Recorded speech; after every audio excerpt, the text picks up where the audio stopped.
Spotlight.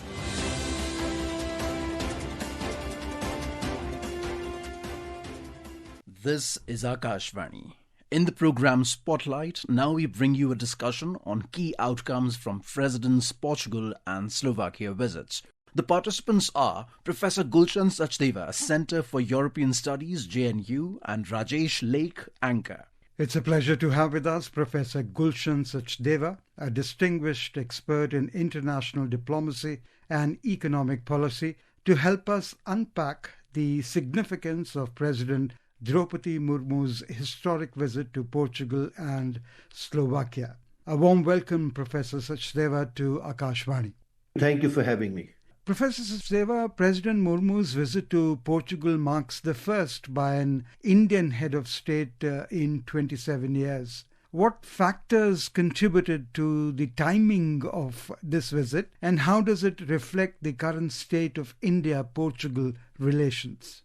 The presidential visit to both these countries, to Portugal and Slovakia, has happened almost after 3 decades. But that doesn't mean that high-level interactions have not been taking place between India and these two countries. And particularly, Portugal have been playing a very important role. I mean, we celebrated 50 years of our re-establishment of diplomatic relations since 1974 during this visit. But in the contemporary period, Portugal is a relatively smaller state within the European Union, but still it's playing a much bigger role within the EU. And in fact, our relations with the European Union, if you look back, the first ever India-EU summit took place in 2000 when it was under Portuguese presidency. And similarly, when our negotiations were stuck, particularly in the India-EU FTA negotiations, again, the Portuguese presidency in 1921, when the Prime Minister met all 27 leaders of the European Union countries. So they decided to restart the negotiations and also established connectivity partnership between India and the European Union. So there is a history behind this, and Portugal particularly has been playing a very important role to bring not just only our two countries, but also India and the European Union together. And the last Prime Minister of Portugal, Mr. Costa, he is now heading the European Council presidency. So he has also been instrumental in doing many things between India and the European Union. So we have been working together on many, many issues. And Slovakia, of course, is a very close country. I mean, they were part of Czechoslovakia earlier when we used to have very good relations with the erstwhile Eastern European countries. But since the establishment of an independent country of Slovakia, our diplomatic, political and economic relations has also been very, very closely. And similarly, the President's visit to Slovakia is the first in 29 years. President Draupadi Murmu, during the historic visit to Slovakia, said this. Bharat की विरासत और परंपराएं हमारे Slovak मित्रों के बीच काफी लोकप्रिय है। योगा और आयुर्वेद से लेकर भारतीय व्यंजन तक स्लोवाकिया में भारतीय संस्कृति के प्रति दिखाई देने वाले प्रेम दोनों देशों के लोगों के बीच बढ़ते मजबूत संबंधों का प्रमाण है। What strategic interest does India have in strengthening ties with Slovakia at this juncture?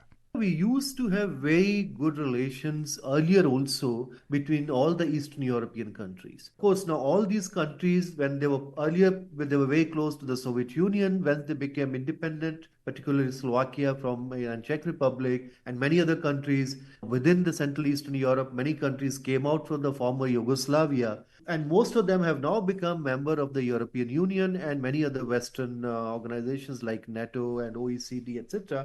But our relations continue to be very close. And I think the visit in that sense is important because we are trying to again reestablish our old connections with some of these countries, which somehow the focus more was on some of the Western European countries. So we had, in fact, not just only the strategic partnership with the European Union, but we also had with France, Germany, and also with the UK when that continued. But now they have moved out from the European Union. And later on, we have now signed another strategic partnership with Italy and Greece. But when Prime Minister was visiting Ukraine and Poland, then we have also established within Central Eastern Europe a new strategic partnership with Poland. Of course, politically we are very close, but the kind of economic ties we used to have earlier with them under special trading arrangements with the Eastern Europe, now some of those, I think, economic relations somehow declined for some time. But now for the last 10-15 years, we are again trying to re-establish those economic relations also. And Slovakia, even if it's a small country, but they do have certain advantage on certain specialties in renewables, in IT, and in particularly in auto industry and many other areas. So our big business delegation was also there with the president. So apart from having close political, cultural and other ties, I think one of the major reasons was also to re-establish commercial ties and also establish strong strategic connections with all these countries. So, Professor Sachdeva, during her visit to Portugal, President Murmu held talks with President Marcelo Rebelo de Sousa and Prime Minister Luis Montenegro. Were there any significant agreements or memoranda of understanding signed during these meetings?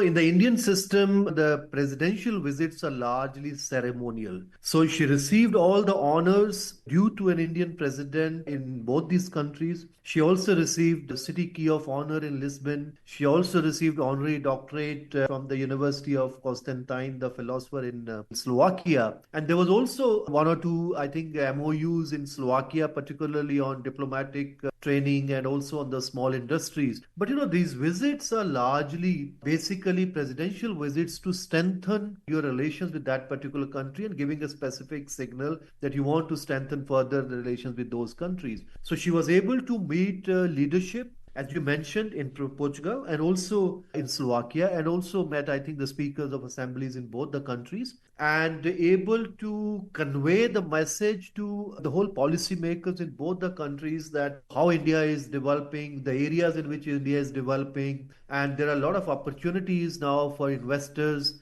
Professor Sachdeva, how do these visits align with India's broader goals of enhancing trade and investment with European Union countries, especially in the context of ongoing India-EU free trade agreement negotiations? I think this is a very important because the way I think things are happening globally, particularly on the trade front, every day we are talking about tariff war, which is happening between the United States, China, and the way I think the United States has slapped tariffs on many countries in the world. And within that context, when there is so much uncertainty, particularly about the global trading regime by the WTO, through which we have been trading with all countries, there is a urgent need for India and also perhaps for the European Union to find the closer partnership with the important trading partners of each other. So already when President of the European Commission, Ursula von der Leyen, she was in India a couple of weeks back, Prime Minister Modi and the European Commission President, they decided and directed the negotiators from both sides that by the end of this year, the negotiations between India and the European Union should be concluded. So the way situation is developing, I think there is a possibility, there is an urgency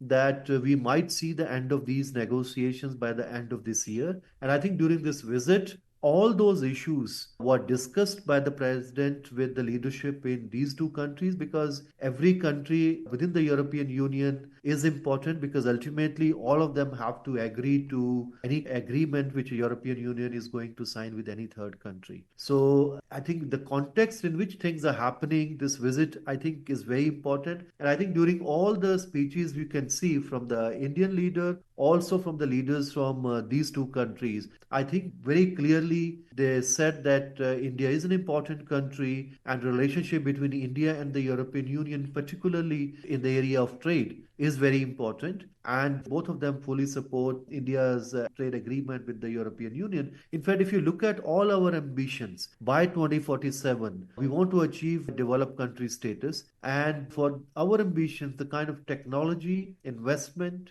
finances, trade linkages which we would require, I think the European countries, European Union will play a very important role. So I think this was very important issue which was discussed by the president in both the countries. And not to forget that she highlighted the immense potential for the two countries, that is India and Slovakia, to collaborate more closely in the rapidly expanding media entertainment and creative economy sectors of India. In fact, she promoted India and Slovakia as joint partners in film production. That is extremely heartening to note, because she also invited the leadership to visit the WAVE Summit, which will be hosted by India and Mumbai from May 1 to 4. Were there any initiatives or discussions aimed at promoting bilateral trade other than what we just discussed, particularly in sectors like cybersecurity, education, and tourism? Yes, in fact, there was a couple of MOUs between India and Slovakia in the areas of medium and small industries, and also on particularly, I think, the training for the diplomats in both the countries. But the issues of particular trade and investment, within the European project, these are the competency of the European Union. So when we are negotiating, many of those issues need to be discussed with the European Union. Of course, all the countries will play a very important role. In fact, there are three separate negotiations which are happening simultaneously. One on trade, one on protection of investments, and the third one is on geographical indications. But apart from that, we also have established with the European Union Trade and Technology Council, which European Union, by the way, has only with the United States and with India. So within Trade and Technology Councils, also, in fact, there are certain working groups which are working on particularly the issues which you mentioned about the cybersecurity, and also on resilient supply chains, and also on critical minerals and critical kind of issues. So areas which are really very important for trade, technology, and finance and security of those issues. Of course, these countries do coordinate. So some of the issues, particularly like on migration and mobility, so these are the areas where the competencies are with the member states. So you do mainly have agreements with some of the countries within the European Union. But on areas on trade and investment, we are since negotiating with the European Union, and some of those issues are also being discussed within the Trade and Technology Council. And all these countries, both countries, particularly Slovakia and Portugal, they are really supporting more and more collaborations with India in all these areas. Lastly, how might enhanced relations with Portugal and Slovakia, I know you did mention that these are small countries, but I'm sure they influence India's position within the European Union and its approach to multilateral engagements. How will these be affected? If you are basically going to deal with the European Union, so you also have to work not just only the institutions of the European Union, you also have to work with each and individual country, and every country matters. And I was mentioning earlier how Portugal plays a very important role starting our India-EU summits and also restarting negotiations. Even if you say, for example, we are able to conclude agreements on trade, on other matters, so these agreements also need to be discussed in the European Parliament. They also have to be approved by all the member states. So even if one or two member states do create problem there, then you will have a unnecessary delay in getting certain things moving. So you have to work each and every country within the European Union, also with the European institutions, and particularly country like Portugal, because it always had played much bigger role than what actually its economy and its population would perhaps tell us to do, because they always, I think, beyond their weight within the European Union, which we have seen particularly bringing India and the European Union some of the issues closer. And countries like Slovakia, which we have traditionally very close relationship. So, and we are also trying to, as I was mentioning, getting into the Central Eastern Europe, Central Europe, re-establish many of those our ties for the current situation and current issues. And in fact, during all the visits, during all the interactions with all the leaders in both the countries, okay, I think all major issues were discussed. And I think from all India's ambitions to become member of the European Council, member of the United Nations Security Council, and also on the FTA and many other global issues, I think there's very close convergence of those issues. Okay. So in that sense, I think even if these countries are smaller, but they do play an important role, and I think this visit was useful. On that note, Professor Gulshan Sachdeva, we would like to thank you for being with Akashvani. Thank you. You were listening to a discussion on key outcomes from Presidents Portugal and Slovakia visits. The participants were Professor Gulshan Sachdeva, Centre for European Studies, JNU, and Rajesh Lake, Anchor. This program was produced and presented by the News Services Division of Akashvani. You can listen to it on our mobile app, News on AIR. This program is also available on our YouTube channel, News on AIR Official. You may share your feedback about this program through email at airnsdtalks@gmail.com or WhatsApp on 9289094044. Spotlight.